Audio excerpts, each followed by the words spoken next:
Hello everyone. आज के session में हम लोग डिस्कस करेंगे ट्रांसफर स्टेटमेंट्स के बारे में।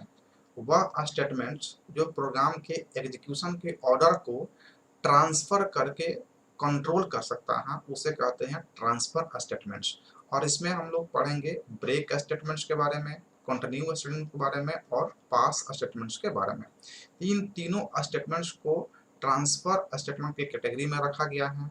इन तीनों के बेसिक कॉन्सेप्ट को हम लोग थियोरेटिकली पहले समझेंगे और उसके बाद इसका प्रोग्राम एग्जीक्यूशन करेंगे और प्रोग्राम में इसके कॉन्सेप्ट को समझेंगे, कैसे ब्रेक वर्क कर रहा है, कंटिन्यू और पास स्टेटमेंट कैसे वर्क कर रहा है।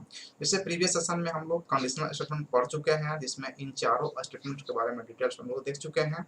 आज हम लोग ब्रेक, कंटिन्यू और पास स्टेटमेंट्स को थियोरेटिकली प्लस प्रैक्टिकली दोनों तरीके से समझने का प्रयास करते हैं। सबसे पहले अगर डिफाइन किया जाए कि ट्रांसफर स्टेटमेंट क्या होता है, तो वह स्टेटमेंट जिसका यूज करके कंट्रोल कर सकते हैं। कंट्रोल क्या कर सकते हैं? तो order of execution of program, यानी कि किसी भी प्रोग्राम के एग्जीक्यूशन के ऑर्डर को कंट्रोल किया जा सके उसे कहते हैं ट्रांसफर स्टेटमेंट्स। और ये कैसे कंट्रोल करता है? तो कंट्रोल करने काम करता है बेस्ड ऑन द वैल्यू और लॉजिक। कुछ वैल्यू के अकॉर्डिंग या फिर लॉजिक के अकॉर्डिंग जो है ना प्रोग्राम के एग्जीक्यूशन के ऑर्डर को कंट्रोल करता है। तो वह स्टेटमेंट जो प्रोग्राम के एग्जीक्यूशन के ऑर्डर को कंट्रोल कर सकता है on the basis of logic is called transfer statements. यह तीन तरह के होते हैं जिसमें ब्रेक स्टेटमेंट्स, कंटिन्यू स्टेटमेंट्स और पास स्टेटमेंट को हम लोग डिस्कस करेंगे। इन तीनों को हम लोग एक एक करके पहले समझते हैं थ्योरेटिकली। अब यहाँ पे सिंपल में अगर कहें कंटिन्यू स्टेटमेंट्स प्रोग्राम में क्या करता है, तो जब भी कंटिन्यू स्टेटमेंट्स इंटरप्रेटर को मिलता है तो वो जिस कंडीशन को सेटिस्फाई करता है उसको छोड़ के बाकी आगे का प्रोग्राम कंटिन्यू कर लेता है। यानी कि जो प्रेजेंट कंडीशन है उसको छोड़ता है, उसको क्या करता है? छोड़ देता ना। छोड़ देने का मतलब हो गया कि स्किप कर देता है, कुछ स्टेटमेंट को स्किप करके और आगे कंटिन्यू कर लेता है। नाम से पता चल रहा है कंटिन्यू। ब्रेक जो है ना यहाँ पे इसका जस्ट उल्टा है। ब्रेक क्या करता है कि जहां भी इंटरप्रेटर को प्रोग्राम में मिलता है, इंटरप्रेटर वहां से प्रोग्राम को एग्जीक्यूशन करना छोड़ के उस लूप से बाहर आता है। यानी कि जिस लूप में ब्रेक मिल जाएगा वहां से जो है ना कंट्रोल जो है ना आउट ऑफ द लूप आ जाएगा, आउट ऑफ द लूप आ जाएगा। यहाँ पे नाम से पता चल रहा है ब्रेक, यानी कि कुछ भी आप काम कर रहे हैं और जब ब्रेक होता है तो आप काम को वहीं पे छोड़ करके और वहां से निकल जाते हैं।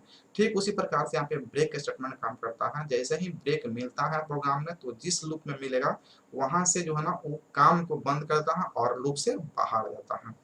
पास स्टेटमेंट जो है ना इसलिए हम लोग यूज करते हैं कि इसका कोई काम नहीं हो, यानी कि कोई हमको इसमें कुछ भी डिस्टर्ब नहीं करना है, जैसे काम हो रहा है वैसे होते जाए, बस प्रोग्राम हमारा सिंटैटिकली करेक्ट होना चाहिए। इसका कोई भी वर्क नहीं है, यानी कि डू नथिंग। अगर कुछ नहीं करना है तो हमें किसका यूज करना है? पास स्टेटमेंट का। तो पास स्टेटमेंट का यूज क्यों करते हैं? क्योंकि हमें जब कुछ नहीं करना तब क्यों यूज करेंगे? तो सिंटैटिकली प्रोग्राम करेक्ट होना चाहिए और उसके जो नेक्स्ट स्टेटमेंट है उसके उससे हम लोग आउटपुट लेंगे, इसलिए हम लोग पास का यूज करते हैं। तो इसको हम लोग प्रैक्टिकली भी समझेंगे और थियोरेटिकली पहले समझते हैं। पहले हम लोग बात करते हैं कंटिन्यू स्टेटमेंट को कैसे हम लोग डिफाइन कर सकते हैं। तो when the Python interpreter find the continue statements, जैसे ही प्रोग्राम में कंटिन्यू स्टेटमेंट्स को फाइंड करता है पाइथन का interpreter, then it will skip the statements which are present. तो जो स्टेटमेंट प्रेजेंट हैं उसको स्किप कर देगा and proceed with the next instruction. और उसके जस्ट अगला इंस्ट्रक्शन से क्या होता है? वो प्रोसीड करना शुरू कर देता है। तो जब भी इंटरप्रेटर को कंटिन्यू स्टेटमेंट प्रोग्राम में मिलता है तो वो उस जो प्रेजेंट स्टेटमेंट है उसको छोड़ के बाकी सबको आगे नेक्स्ट को कंटिन्यू कर लेता है। कंटिन्यू स्टेटमेंट्स में जब हम लोग लिखते हैं तो उसके लिए कीवर्ड यूज करते हैं और वो कीवर्ड क्या होता है? कंटिन्यू होता है। यानी continue keyword is used for continue statements. Continue statement में कंटिन्यू कीवर्ड का ही यूज किया जाता है। Continue statement is used in for loop and while loop. यानी कंटिन्यू स्टेटमेंट को हम लोग पाइथन में व्हाइल लूप और फॉर लूप दोनों में यूज कर सकते हैं। अगर इसके सिंटेक्स की बात करें तो सिंटेक्स सिर्फ होगा क्या? कंटिन्यू। और इसके आगे ना कॉलम होगा और ना ही सेमी कॉलम, कुछ नहीं होगा, सिर्फ और सिर्फ कंटिन्यू आपको लिखना है। तो कंटिन्यू को अगर आप समराइज करेंगे तो कंटिन्यू स्टेटमेंट क्या करता है, तो कंटिन्यू स्टेटमेंट एक तरह का स्टेटमेंट है जिसको ट्रांसफर स्टेटमेंट कहा जाता है। और जब भी ये प्रोग्राम में एनकाउंटर होता है तो प्रेजेंट कंडीशन को यानी कि प्रेजेंट स्टेटमेंट्स को स्किप करके नेक्स्ट इंस्ट्रक्शन को कंटिन्यू करना शुरू कर देता है इंटरप्रेटर। कंटिन्यू स्टेटमेंट्स के लिए कंटिन्यू कीवर्ड का यूज करते हैं हम लोग, और कंटिन्यू स्टेटमेंट्स को for loop as well as while loop दोनों में यूज कर सकते हैं, और कंटिन्यू का सिंटेक्स कंटिन्यू ही होता है। अब इसे एक एग्जांपल हम लोग यहाँ पे लेकर के समझते हैं। एग्जांपल में है यहाँ पे रेंज फंक्शन का हम लोग यहाँ पे यूज कर रहे हैं फॉर आई इन रेंज, यानी कि आई एक वेरिएबल का नाम है जो रेंज जिसका है 10। हम लोग रेंज देख चुके हैं कि रेंज जब भी रहेगा वैल्यू तो रेंज में क्या होता है, 3 पैरामीटर हो सकता है। अगर सिंगल पैरामीटर है इसका मतलब ये कंडीशन सेटिस्फाई कर रहा है कि कंडीशन क्या हो गया कि लेस देन 10। तो लेस देन 10 का वैल्यू कहाँ से आएगा, तो 9 तक, यानी कि शुरू कहाँ से करेगा, ये 0 से और कहाँ तक जाएगा, 9 तक जाएगा। इंक्रीमेंट कितना करेगा, तो 1 का इंक्रीमेंट करेगा, 1 यहाँ पे इंक्रीमेंट कर लेगा। तो ये रेंज का मतलब हम लोग प्रीवियस सेशन में समझ चुके हैं। अब यहाँ पे आपको i इक्वल टू मिल रहा है, नेक्स्ट इटरेशन पे आएगा इंटरप्रेटर, तो इफ i इक्वल टू 3, यानी i का वैल्यू 3 मिल रहा है, उसके बाद में यहाँ पे कॉलन मिल रहा है, तो कॉलन के बाद इसको मिल गया कि कोई ना कोई स्टेटमेंट होगा। तो स्टेटमेंट क्या है, यहाँ पे कंटिन्यू है।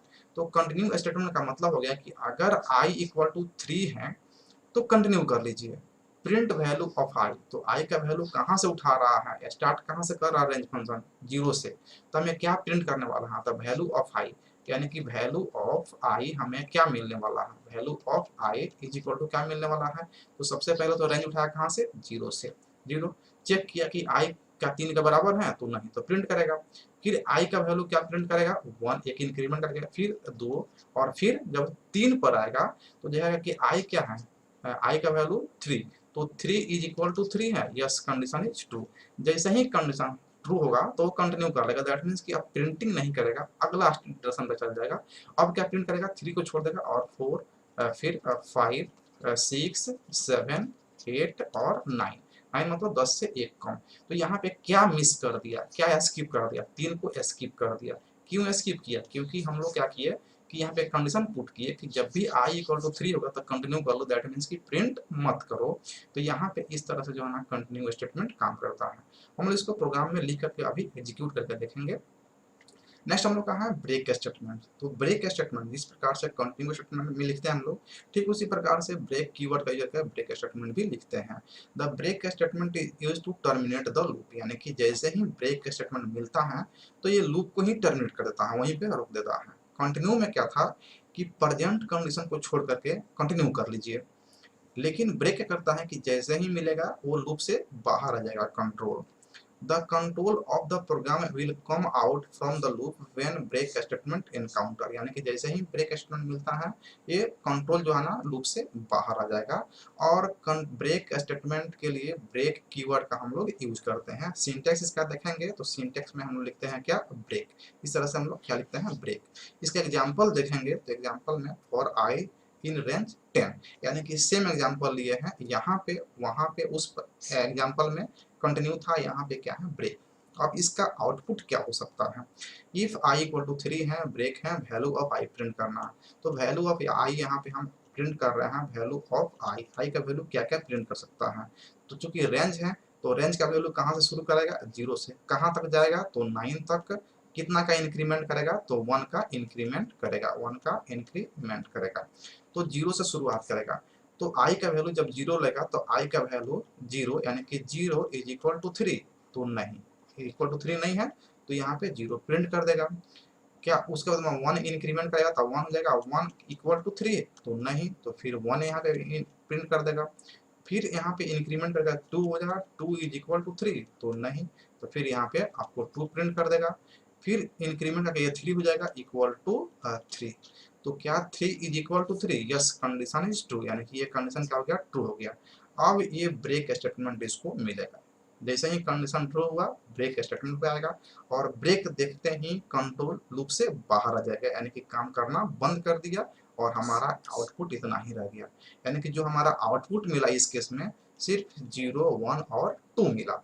प्रीवियस केस में क्या था कि 3 को छोड़ करके बाकी सब मिला था। यहाँ पे 3 जैसे ही मिला काम करना ही बंद कर दिया। इसके पहले जो काम हो चुका था वो काम हो चुका है, बाकी आगे का काम वो नहीं करने वाला, क्योंकि ब्रेक स्टेटमेंट का मतलब है कि आप काम बंद कीजिए, लूप से बाहर आइए। तो ये इसका आउटपुट हो गया। नेक्स्ट हम लोग बात करते हैं इसमें पास स्टेटमेंट का। When the pass statement is executed, nothing happens। जब भी हम लोग पास स्टेटमेंट का एग्जीक्यूशन करते हैं तो कुछ नहीं होता है। कुछ नहीं होता तो क्या होता है? It is use to avoid getting an error when empty code is not allowed. जब भी प्रोग्राम में एम्प्टी कोड अलाउड नहीं होता है तो वहाँ पे एरर्स को दूर करने के लिए, एरर से बचने के लिए हम लोग पास स्टेटमेंट का यूज कर लेते हैं। Empty code is not allowed in loops और इन इफ स्टेटमेंट, यानी कि एम्प्टी कोड इफ में और लूप्स में अलाउड नहीं है। Pass keyword is use for pass statement, यानी कि पास कीवर्ड का यूज करते हैं पास स्टेटमेंट में। जो नाम है वही कीवर्ड यहाँ पे हम लोग यूज करते हैं। सिंटेक्स देखेंगे तो जिस तरह से कंटिन्यू और ब्रेक का सिंटेक्स था, ठीक उसी प्रकार से इसका भी सिंटेक्स है पास। एग्जाम्पल, सेम एग्जाम्पल हम यहाँ पे ले रहे हैं।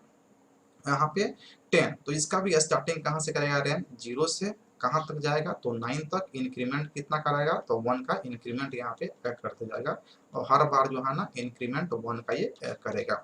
अब यहाँ पे कंडीशन है if i is equal to 3 pass print value of i। अब यहाँ पे वैल्यू ऑफ i क्या प्रिंट करने वाला है? इस केस में वैल्यू ऑफ i क्या प्रिंट करने वाला है? तो यहाँ पे स्टार्टिंग तो हो रहा है 0 से, तो 0 यहाँ पे इस कंडीशन को चेक करेगा कि क्या 0 बराबर है 3 के? तो नहीं, कंडीशन इज फॉल्स, तो 0 प्रिंट कर देगा। जब यहाँ पे कंडीशन ट्रू होगा तब ना पास पर आएगा, तो कंडीशन तभी फॉल्स हो गया। ठीक सेम यहाँ पे इंक्रीमेंट करके 1 हुआ और ये 3 का 3 ही रहेगा, कंडीशन फॉल्स। फिर यहाँ पे प्रिंट करेगा कौन सी? 1। फिर यहाँ पे इंक्रीमेंट हुआ 2 is equal to 3, no, condition is false. फिर यहाँ पे 2 प्रिंट करेगा। फिर यहाँ पे इंक्रीमेंट का 3 is equal to 3, yes, condition is true. जैसे ही कंडीशन ट्रू मिला, ये एंट्री किया और इसको मिला पास स्टेटमेंट। तो पास स्टेटमेंट का मतलब क्या होगा? सिंपली पास कर जाइए। जैसे कोई भी आंसर क्वेश्चन हो रहा है और वहाँ पे कोई क्वेश्चन आपसे किया जाता है और आप उस क्वेश्चन का आंसर नहीं जानते हैं, तो सिंपली कहते हैं पास, यानी कि आप उस क्वेश्चन का आंसर नहीं देना चाहते हैं। तो यहाँ पे मतलब आप उसमें कुछ नहीं बोलना चाहते हैं तो आप पास कर देते हैं। ठीक उसी प्रकार से यहाँ पे जैसे ही कंडीशन ट्रू हुआ तो मिलेगा पास। पास का मतलब कि नथिंग, आप जो काम कर रहे हैं उसको करते जाइए। तो यहाँ पे फिर 3 भी प्रिंट करेगा। फिर यहाँ पे 4 होगा और 4 is equal to 4, no, condition false. तो 4 इसे से करते करते कहाँ तक प्रिंट कर देगा? तो यहाँ पे 5, 6, 7, 8 और 9 तक प्रिंट करेगा। यानी कि इसमें आप देख रहे हैं, इसमें जो है ना एक भी वैल्यू मिस नहीं किया है, कंटिन्यू 0 से लेकर के 9 तक प्रिंट किया है। जबकि हम लोग कंटिन्यू जब किए थे कंटिन्यू, तो कंटिन्यू में क्या था कि 0 प्रिंट किया था, 1 प्रिंट किया था, 2 प्रिंट किया था, 3 को छोड़ दिया था, इसको स्किप कर दिया था, 4, 5, 6, 7, 8, 9 प्रिंट किया। जबकि हम लोग ब्रेक देखे तो ब्रेक में क्या किया? जैसे ही 3 मिला, यानी कि 0 प्रिंट किया, 1 प्रिंट किया, 2 प्रिंट किया, जैसे ही 3 मिला तो इसको छोड़ दिया और यहाँ से काम करना लगे। इसका आउटपुट क्या मिल गया? 0, 1, 2। तो इस तरह से हम लोग स्टेटमेंट का यूज करते हैं प्रोग्राम में। जिस स्टेटमेंट का जहाँ भी यूज होता है प्रोग्राम में, उसको हम लोग एग्जीक्यूशन में ले लेते हैं।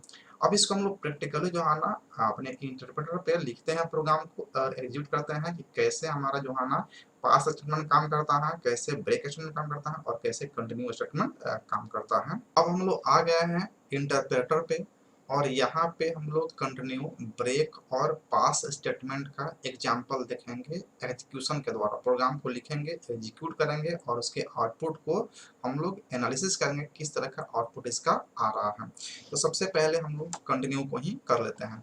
तो कंटिन्यू स्टेटमेंट्स के लिए हम लोग सबसे पहले रेंज डिफाइन कर रहे हैं, तो फॉर, और यहाँ पे आई ही ले रहे हैं इनपुट में, I variable I in range. Range और रेंज क्या लिए थे? 10 लिए थे, तो यहाँ भी हम लोग 10 ले रहे हैं। 10 यानी कि सिंगल पैरामीटर हम यहाँ पे पास कर रहे हैं। अब यहाँ पे हम लोग कंडीशन पुट कर रहे हैं। कंडीशन में क्या पुट कर रहे हैं कि if I is equal to 3, I का वैल्यू क्या 3 के बराबर है? और चूंकि इफ कंडीशन लिए हैं, यहाँ पे इफ कंडीशन लिए हैं तो हमें यहाँ पे कॉलन यहाँ पे पुट करना होगा। उसके बाद हम लोग को क्या करना है? स्टेटमेंट्स पुट करना है। तो पहले हम लोग कंटिन्यू स्टेटमेंट को देख लेते हैं। कंटिन्यू स्टेटमेंट, इसके आगे में कोई कॉलन सेमीकोलन नहीं होगा। उसके बाद हम लोग क्या करेंगे, प्रिंट करेंगे। तो यहाँ पे प्रिंट करते हैं वैल्यू प्रिंट, और यहाँ पे जैसा हम लोग वहाँ पे लिखे थे वैल्यू ऑफ आई, यहाँ पे जाएगा value of I is equal to यहाँ पे हमको प्रिंट कर देना है। प्रिंट किसको करना है, तो आई को, आई के वैल्यू को, तो यहाँ पे हम कर देते हैं आई। अब इसको हम लोग एग्जीक्यूट करते हैं, देखते हैं इसका रिजल्ट कंटिन्यू का किस तरह का आ रहा है।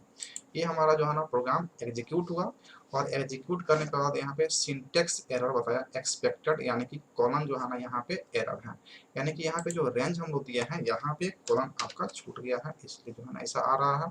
अब इसको हम लोग रन किए तो देखिए हमारा आउटपुट मिल गया, यहाँ पे value of I equal to 0, I equal to 2, I equal to 1 है, आई इक्वल टू 4 है। देखिए यहाँ पे 3 वैल्यू नहीं है, दैट मीन्स कि आई इक्वल टू जैसे ही 3 मिला वो स्टेटमेंट को छोड़ करके और आगे के स्टेटमेंट को कंटिन्यू कर लिया है। तो ये एस्केप करने का, यानी कंटिन्यू स्टेटमेंट क्या करता है, एस्केप करने का काम करता है। नेक्स्ट हम लोग यहाँ पे अब लिखते हैं, आपको एक स्पेस देते हैं यहाँ पे, उसके बाद हम लोग लिखेंगे आपको ब्रेक स्टेटमेंट। ब्रेक स्टेटमेंट का हम लोग यहाँ पे लिखते हैं, तो ब्रेक के लिए हम लोग यहीं लिखते हैं फॉर आई इन रेंज, और इसका वैल्यू हम लोग देते हैं 10 वैल्यू इसमें भी हम लोग पुट कर रहे हैं। और उसके बाद यहाँ पे हम लोग कंडीशन को पुट कर रहे हैं, कंडीशन में इफ, और यहाँ पे I is equal to 3, I is equal to 3 ही रख रहे हैं, और उसके बाद में यहाँ पे कॉलन पुट किए। उसके बाद यहाँ पे हम लोग ब्रेक स्टेटमेंट का यूज कर रहे हैं, ब्रेक स्टेटमेंट यूज किए, और उसके बाद हम लोग यहाँ पे प्रिंट कर देंगे। तो प्रिंट करेंगे, प्रिंट हो जाएगा आपको वैल्यू ऑफ आई,